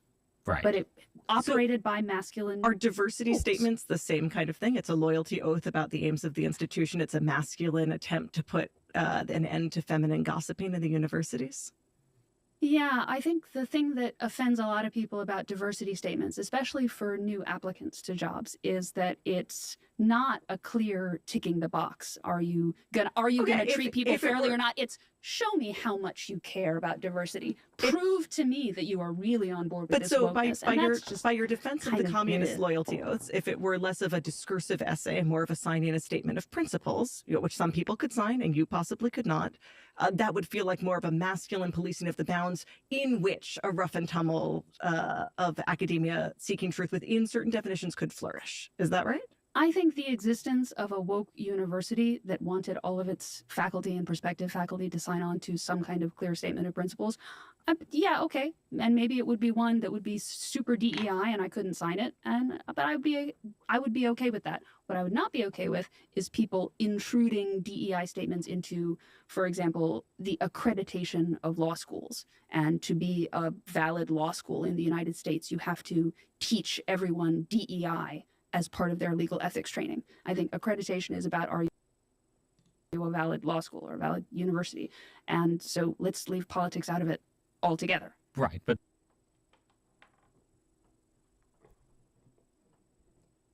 I mean, politics, leaving politics out of anything, it's just not really possible. I mean, these U.S. laws are not like objective facts of reality or whatever. They're subject to interpretation. They're subject to change. I mean,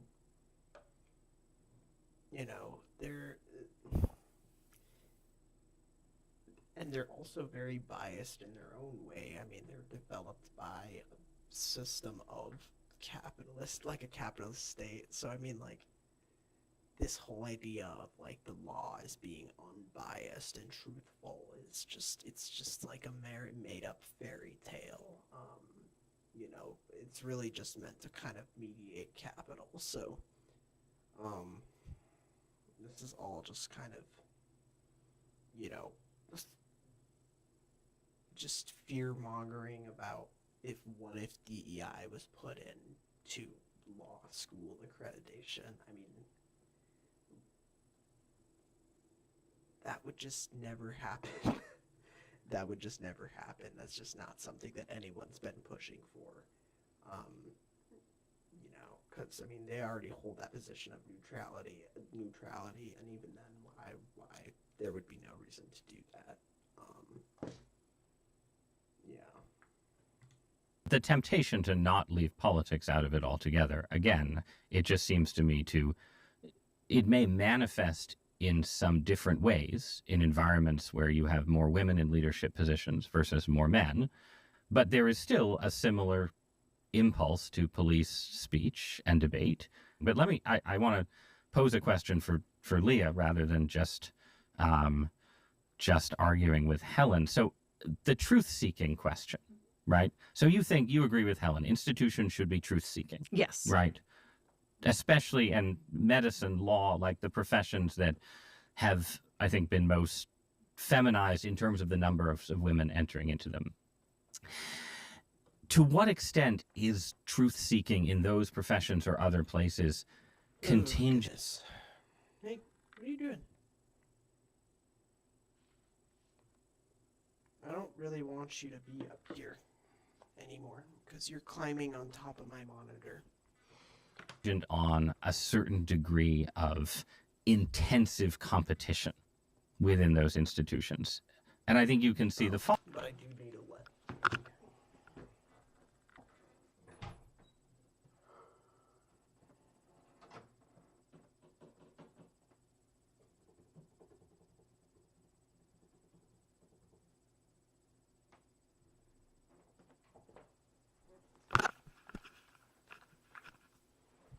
Follow-up question, which is that the idea of care, dependency, I think you could say almost necessarily makes some institutions less hyper-competitive, right? The New York Times has incredibly generous, I'm not just saying this because my corporate overlords want me to, we have incredibly generous maternity and paternity leave. Mm-hmm. And when I confronted, after we had our most recent child, the incredibly generous paternity leave package, I was like, well, if I take all of this, I'm going to fail as an employee, right? In some way, I'm going to become less competitive as a newspaper columnist among other newspaper columnists if I take this amount of time off. Are there professions that you look at and you're like, honestly? What? I mean, if you're given benefits, there's a reason to have and use them. And this is just that's bro wants is a bootlicking the wage slavery. I mean, he is bootlicking the bosses. He's like, no, I have this given benefit for time off for paternity leave. No, I won't take it. I need to work harder. Like a failure as an employee. Come on. What are you doing? I don't think, I wouldn't want this profession to be required to have this amount of maternity leave because it would cut into its competitive edge.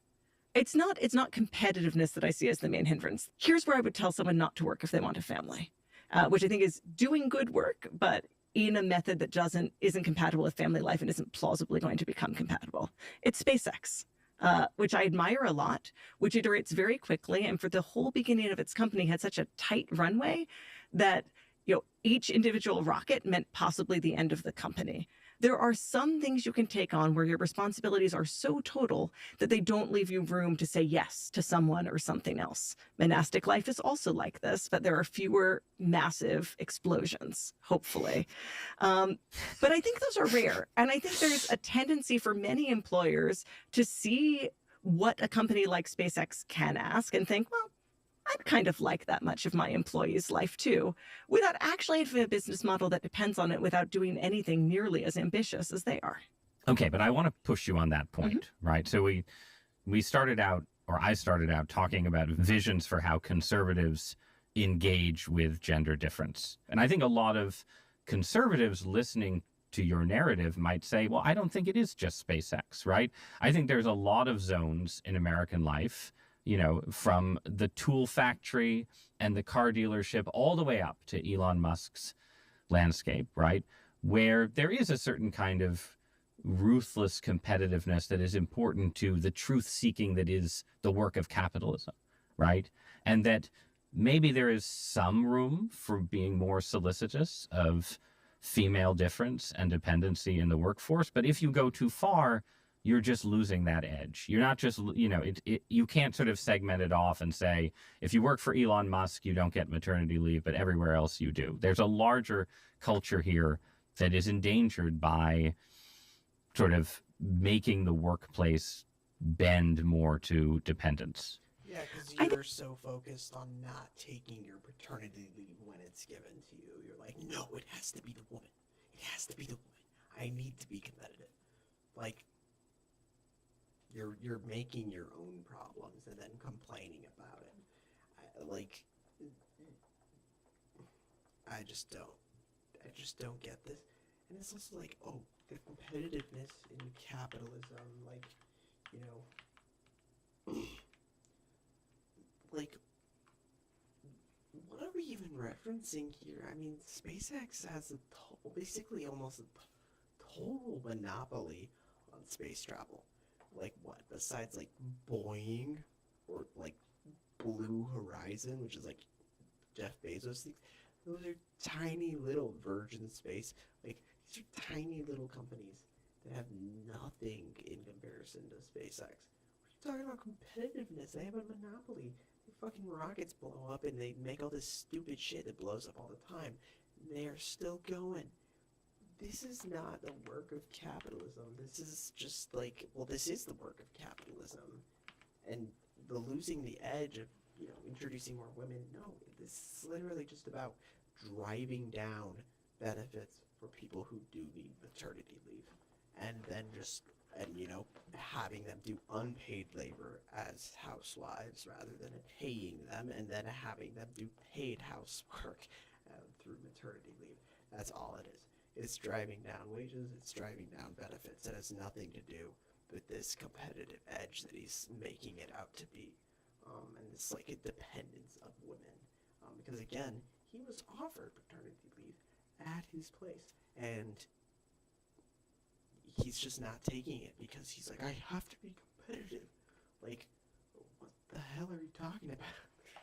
And say, if you work for Elon Musk, you don't get maternity leave, but everywhere else you do. There's a larger culture here that is endangered by sort of making the workplace bend more to dependence. I think part of it is that you, in any kind of work, in any kind of truth-seeking work, you have to be realistic about your materials that you work with. Like SpaceX, deeply rooted in truth about its materials, cares a lot about exactly what can this steel take, what will happen to this particular part of the heat shield. But I think many employers and workplaces are not interested in the reality of the materials of the human beings they work with. And there is something unjust about building a system that chews people up and then tosses them on the scrap heap, or chews up their fertile years, promising them egg freezing and ignoring the fact that tends not to pan out. But by the time that happens, they won't be working there anymore, and it'll be their problem, not yours, right? So what does it mean as a steward of your employees? It means being realistic that people are fragile. They have other people who depend on them. They themselves can get sick, injured, pregnant, and a responsive workforce will have ways of responding in justice to that. Helen, what do you make of Leah's vision? Benefits? Like, that's literally your reaction to what she just said. Like, this is just like the bare crumb minimums of, like, when workers get sick, when they have babies, whatever, and you're like, yeah, I think that there should be a responsibility of your employer to maybe help in that way so you can continue working. That's basically what she's saying. And this guy's like, Leah, don't you fucking hate this idea? Do you wish that women should just never work in the fucking workplace? And they should just work at home with no pay, nothing? It seems like your argument, in effect, is that corporate America and American institutions are too solicitous of female vices. Yeah, having babies. Is there a way that they could become less solicitous of those vices, but more solicitous of the female distinctives that Leah is championing? No, I think this is one area where Leah and I probably really agree that employers need to be solicitous of the people who work for them and take care of them. But there's a big problem with doing that as things stand right now, and it is anti-discrimination law. A good employer, if you've got a protege that you care about, and she's a woman, a caring person is going to sit her down and say, I think if you want to have kids, you should probably choose a career track that allows you to shift to part-time midway through so that you can have children and you should avoid a career track that's kind of all or nothing, that's going to burn through, and not allow for part-time work.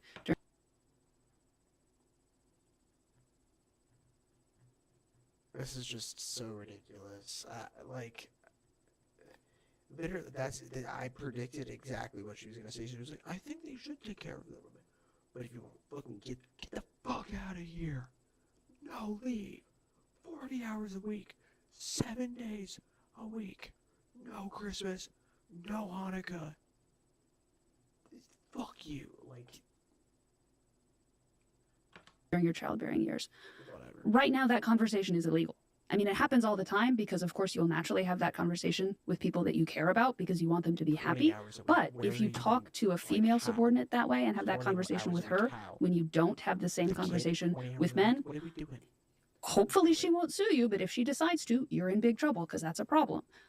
So I think we should make it more possible for employers to have the kind of conversation that I just described. And the problem is that right now, it's the constraints on frank discussion that HR and these lawsuits have created make those kinds of really sensible conversations that you, Leah, probably want employers to have impossible. You describe, or so hopefully she will, right? Really sensible conversations that you, Leah, probably want employers to have impossible. Anti-discrimination laws. I mean, the whole point of the anti-discrimination laws is to mediate these conversations so that employers don't just shut them down. Like, that there's actually, like, grievance reporting procedures in order for, you know, workers to exercise their rights. And even then, you know, there's a lot of different red tape that is put in place to kind of hamper these anti-discrimination laws to make it, you know, effectively in some situations either like impossible or completely delayed or whatever, to actually get these things pushed through, like these complaints by women pushed through.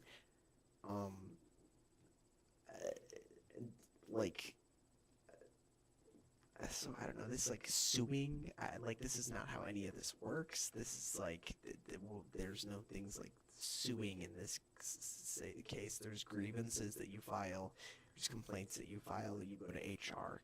Like, this is a whole other process, and she's just making this up to be like a one-on-one conversation that you have with your boss. This is just not a real phenomenon. She's just making this up. This is just made up. This gets to a larger question that I have for both of you, which is that there is something about the post-industrial economy that, as far as I can tell, and this shows up in multiple societies, it doesn't just happen in the United States, right? It seems to produce a lot of jobs that women thrive in. And it produces fewer jobs that maybe, let's say, fulfill the kind of warrior protector mode, right? And these are crude stereotypes, but I think we can look around the economic landscape and see them vindicated to some extent. Okay. That's enough. That's just enough. I think I've about had it with Ross Donut.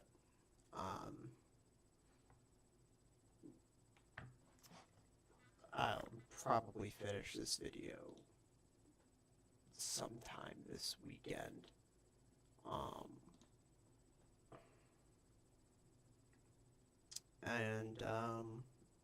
Yeah. And so, yeah, I mean, just to briefly summarize my experience with this,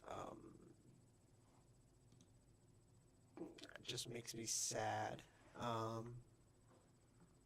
that there are still people who are so super confined to these incredibly draconic gender roles that are just not based in any real science. I mean, you know, at the beginning, this Leah was bringing up a lot of just ideas about evolutionary psychology and how that's kind of how all of this is proved true. Biologically, it's proved true, when in reality, it's like she's citing studies that are just about primates and interacting in the jungles, and children interacting in random specific controlled group settings, like with a not relatively well known researcher either. It's a lecturer at Harvard. You know, and that's just one person's opinion anyways. It's not like she's citing like 30 other people or whatever, you know, she's just bringing up this one person. And then this other girl, I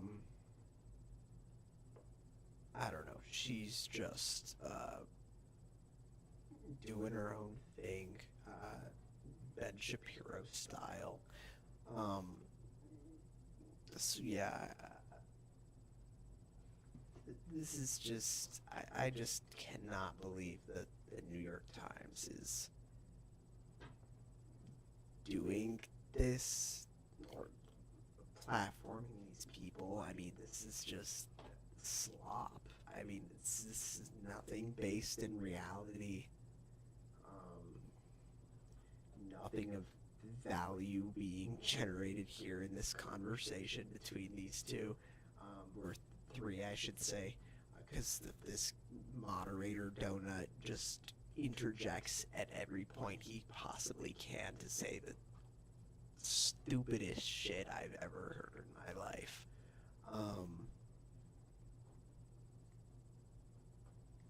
So yeah, I mean, yeah, that's really about it. You know, there's some of these arguments about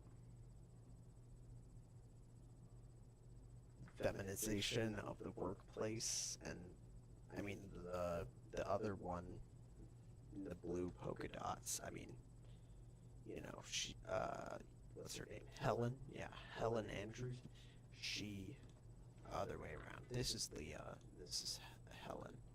Yeah, Leah just is kind of doing her own thing. She kind of is like, you know, has this idea of the gender roles being important, but like, more that they're